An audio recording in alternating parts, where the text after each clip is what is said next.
Prime Minister Boris Johnson's former top aide accusing the PM of lying to Parliament over his involvement in a rule-breaking party at Downing Street. Dominic Cummings said he would, quote, swear under oath that Johnson allowed the May 2020 drinks gathering, which took place at the height of lockdown during the first wave of the pandemic. Joining us now is Bloomberg's EMEA News Director, David Merritt. David, does Cummings' intervention then put the final nail in the coffin for Boris Johnson? How significant is this from a disgruntled former aide?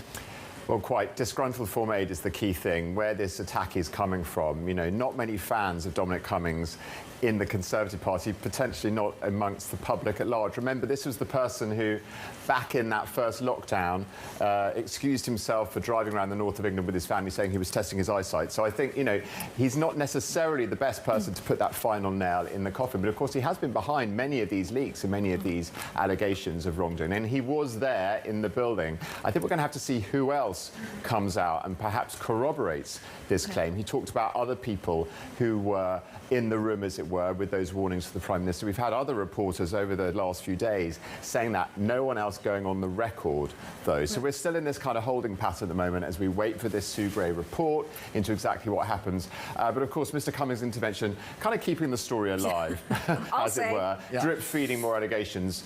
Who knows? Maybe we'll be here tomorrow talking about the next one coming out overnight. I'm sure we will be. I have to say, with like enemies like that, who needs an opposition party in the UK? Look, so we had various Boris Johnson apologies as well.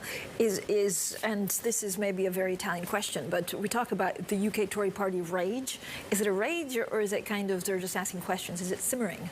The rage was certainly real over the last few days. You know, our reporters at Westminster talking to many, many MPs. There is genuine anger. They've spent the weekend and yesterday, of course, gathering intel from their own constituencies, and many of them coming back to Westminster reporting that people are genuinely angry. And the polls reflect that, of course, as well. Many, many people who voted for Boris Johnson back in 2019 gave him that big landslide victory, now saying they want him to go.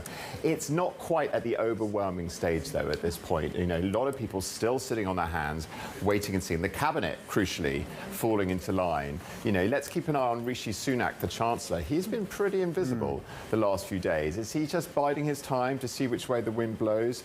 He's not exactly been out there on the airwaves backing up the Prime Minister. But for now, everyone is holding the line, and we're going to probably see this, you know, continue to play out. So Liz Truss and Rishi Sunak seem to be the two people to watch in terms of potential contenders. But yeah, and I found it amazing actually when there was that apology to Buckingham Palace. I mean, I've never seen anything like it. That felt like, you know, his time was up, and then he managed to claw it back. Yeah, I mean, when it comes to that kind of offence to the monarch from a Conservative Prime Minister, I mean, it's quite startling.